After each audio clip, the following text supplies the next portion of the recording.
Salve, salve, nação rubro-negra, muito bom dia, sejam todos muito bem-vindos ao canal Marquinhos Fla Assunção. Nós estamos chegando na manhã dessa quinta-feira para trazer todas as informações e as principais notícias do rubro-negro mais querido do Brasil e do mundo, o Clube de Regatas do Flamengo. Inicialmente eu peço a você, rubro-negro, que ainda não é inscrito aqui no nosso canal, que você faça a sua inscrição, que você deixe o like, que compartilhe os conteúdos nas redes sociais e que também você ative o sininho das notificações para que o YouTube possa notificá-los de tudo que estiver acontecendo de novidade aqui no nosso canal. Dito isso, vamos às informações do Mengão, porque aqui não tem enrolação. Depois de 12 dias em pré-temporada nos Estados Unidos, o Flamengo voltou ao Brasil e ontem à noite no Mangueirão, em Belém do Pará, marcou o seu reencontro com a torcida rubro-negra, representada na ocasião pela torcida fanática paraense, que fez uma grande festa desde a chegada da delegação em solo paraense até o final da partida. Falaremos agora um pouco do jogo de ontem, que trouxe o Flamengo novamente ao caminho das vitórias e o colocou também na briga pelas primeiras colocações para as semifinais do Campeonato Carioca. Bom, sobre o jogo, o importante foram os 3 pontos. Subir na tabela de classificação, nós ainda estamos em 5º lugar, com um jogo a menos, né? Se conseguirmos vencer esse jogo, com certeza estaremos dentro do G4, mas precisa jogar, né? Jogamos contra um time fechado demais, o Sampaio Corrêa, porém, o que deu a impressão foi que, na hora que o Flamengo quisesse forçar o jogo, ganharia a partida sem problemas, ganhou sem muito esforço, melhor dizendo. Partida muito boa, pelos gols marcados tanto por Bruno Henrique como Gabigol, para que ambos possam ganhar confiança para o restante da temporada. Gabigol há muito tempo que não marcava um gol de bola rolando, vou falar nisso mais na frente no vídeo. Importante também ressaltar o aumento da vontade em jogar futebol do lateral esquerdo Ayrton Lucas, né? Isso tudo acontecendo após a confirmação da chegada de Matias Vinha para reforçar o elenco do Flamengo. Tá um Ayrton Lucas totalmente diferente daquele Ayrton Lucas preguiçoso que a gente via há pouco tempo atrás.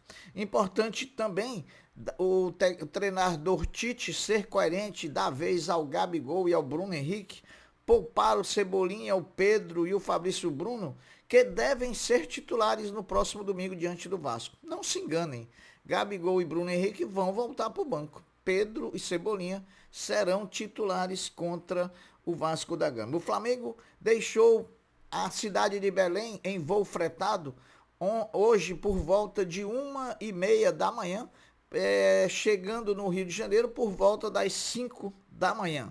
Né? Ainda não está confirmada a representação do time, se vai ser hoje à tarde, no final da tarde, ou se será somente amanhã para um treino em 2 períodos. Lembrando que o jogo do Vasco é às 19 horas, o jogo contra o Vasco é às 19 horas do domingo, portanto teremos aí sexta, sábado integral para poder treinar o time. Não sei se por conta da pré-temporada e muito tempo longe de casa, o Flamengo possa marcar a representação apenas para sexta de manhã. A partida de ontem marcou o primeiro jogo oficial de Nicolás de la Cruz com a camisa do Flamengo. Ele que mais uma vez foi muito bem, muita movimentação, muita recomposição, né? Então eu acho que a partir do momento que ele foi entrosando com o time, ainda vai render muito Nicolás de la Cruz do Flamengo. O Campeonato Carioca, Taça Guanabara, prosseguiu ontem, quarta-feira, com a realização de apenas 2 partidas. Sampaio Corrêa 0, Flamengo 2, Nova Iguaçu 2, Vasco da Gama 0. Olha aí, o Vasco poupou o time para jogar contra o Flamengo e esqueceu de combinar com Nova Iguaçu. Com os resultados de ontem, a tabela de classificação traz a seguinte ordem. Em primeiro, Fluminense, 10 pontos, 4 jogos. Em segundo, Botafogo, também 10 pontos, só que 5 jogos. O Nova Iguaçu, 10 pontos, 5 jogos. Em quarto, Boa Vista, 9 pontos, 5 jogos, ou 4 jogos. O Flamengo tem 8 pontos em 4 jogos. Hoje, Vão acontecer mais 3 partidas: Madureira e Boa Vista, Volta Redonda e Audax, e Fluminense e Bangu. Então, Flamengo tem que abrir o olho, não pode mais perder pontos, e tem que no próximo sábado, dia 10, diante do Volta Redonda, quando jogará o jogo que foi adiado, confirmar esses 3 pontos no Maracanã. A diretoria do Flamengo, sob todo esse imbróglio que está tendo aí com a repercussão da revelação das imagens do acontecido entre o vice-presidente de futebol Marcos Braz e um torcedor rubro-negro, a diretoria, no primeiro momento, não vai se manifestar sobre essa divulgação das imagens da agressão do VP de futebol Marcos Braz ao torcedor. Num primeiro momento, não. O que não pode ser taxativo. Pode ser que se mude de ideia e venha a se comentar o assunto. Agora uma notícia boa, né? O Flamengo Basquete, o orgulho da nação, voltou às quadras ontem à noite no Maracanãzinho contra o Paulistano em disputa de uma das semifinais da Copa Super 8 2024 e depois de uma batalha muito dura, um jogo muito dramático, venceu num final dramático por 83-82, numa última bola de 3 pontos do jogador Didi Lousada.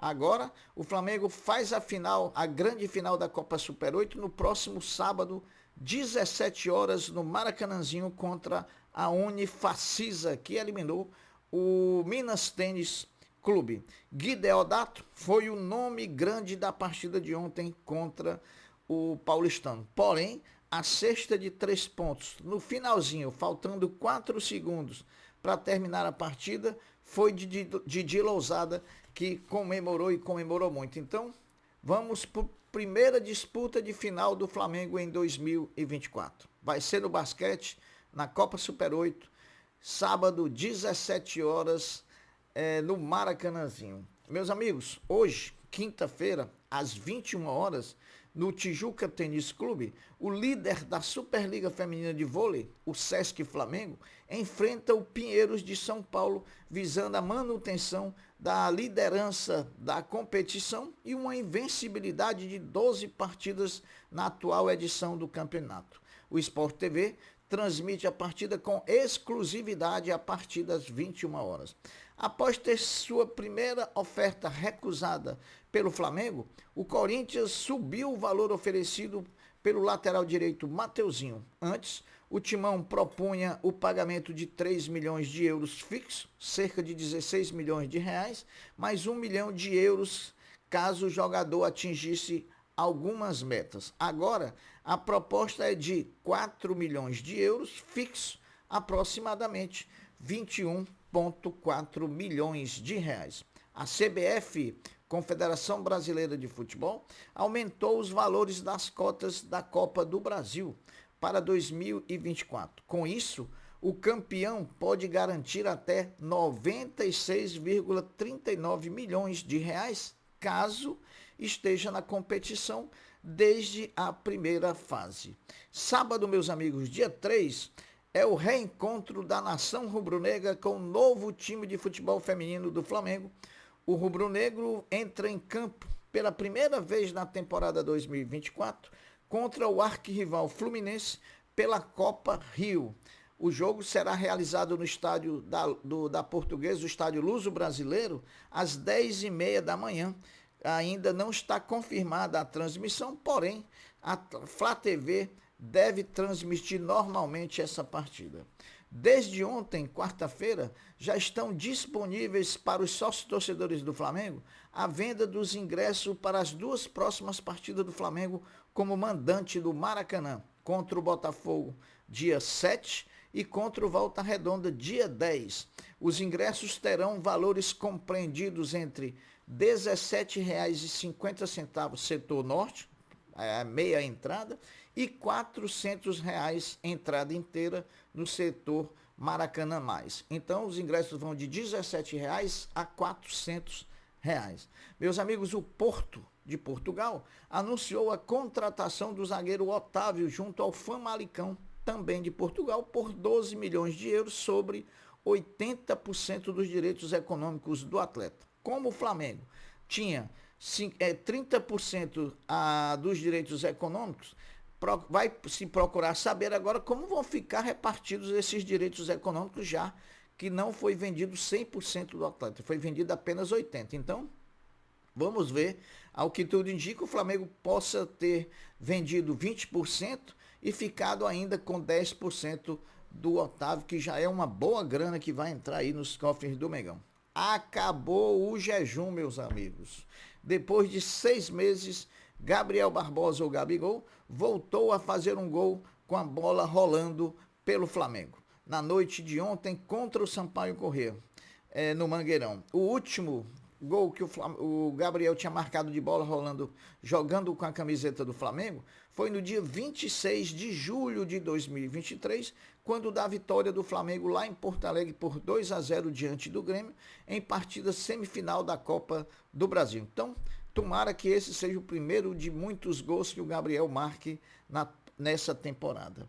Ontem no Mangueirão, na vitória de 2-0 do Flamengo sobre o Sampaio Corrêa, o público pagante foi de 47.644 torcedores, que proporcionaram uma renda de R$ 5.902.110. O público presente no estádio não foi divulgado pela organização da partida. Arrascaeta, Jorge André Arrascaeta, com a assistência que deu para o segundo gol do Flamengo, para o gol de Gabigol, ele marcou 81 assistências até agora com a camisa do Flamengo. É sim, um garçom de primeira linhagem, né, pessoal? O zagueiro Pablo do Flamengo, diferentemente de tudo que estava se desenhando, de tudo que estava se anunciando, tem acerto financeiro com o Botafogo. Vai fazer exames médicos na sexta-feira com o Botafogo e deve ser anunciado pelo time alvinegro carioca também na sexta-feira. A situação de Pablo, ele vai para o Botafogo por empréstimo de 1 ano sem opção de compra, né? Apenas o Botafogo vai pagar o salário dele integral. Só aí, meu amigo, se você botar um salário na faixa de 670 mil, arredondando para 700, se você multiplicar por 12, não botando nem o 13º, você vai economizar aí 8 milhões e 400 mil reais. Olha como é uma boa grana, né? Na noite de ontem, pessoal, um grupo de conselheiros do Flamengo entrou com pedido de suspensão do vice-presidente de futebol do Flamengo, Marcos Braz, no conselho de administração do clube, que é presidido por nada mais, nada menos do que Luiz Eduardo Batista, o BAP, que é desafeto de Marcos Braz. O documento alega que o vice-presidente de futebol do Flamengo cometeu infrações disciplinares no caso envolvendo a briga com o torcedor. Há também, por parte da torcida do Flamengo, da torcida organizada do Flamengo, uma pressão muito grande contra o VP de futebol. Vamos ver como tudo isso se resolve e vamos ver se o presidente do Conselho de Administração, Luiz Eduardo Batista, acata esse pedido de suspensão do Marcos Braz no Conselho de Administração e que ponha ele em votação. Falando em Marcos Braz, ele e o presidente Rodolfo Landim, durante passagem pela capital Belém, capital do estado do Pará, receberam das mãos do presidente da Câmara Municipal de Belém o título de cidadão honorífico da capital paraense, né? Continuando a falar em Marcos Braz, o homem para dar notícia, né, meus amigos? As informações dão conta de que a delegação do Flamengo, que chega nas primeiras horas de amanhã dessa quinta-feira ao Rio de Janeiro, na própria manhã, Marcos Braz e Bruno Spindel devem se dirigir a São Paulo, até Bragança Paulista, para tentar fechar a contratação de Léo Ortiz pelo Flamengo. Meus amigos, ontem, dia 31, a janela de transferência se fechou em países como a Inglaterra, como a Espanha, como a Itália, como a Alemanha e também na França. Em Portugal, ela fecha hoje, dia 1º, e na Rússia ela fecha no dia 22. No Brasil, as transferências podem ser realizadas até o dia 7 de março. Bom, as notícias são essas, eu vou ficando por aqui, deixando uma até breve, uma até logo, dizendo fiquem todos com Deus, porque eu sempre estou com ele. Saudações rubro-negras. Fui!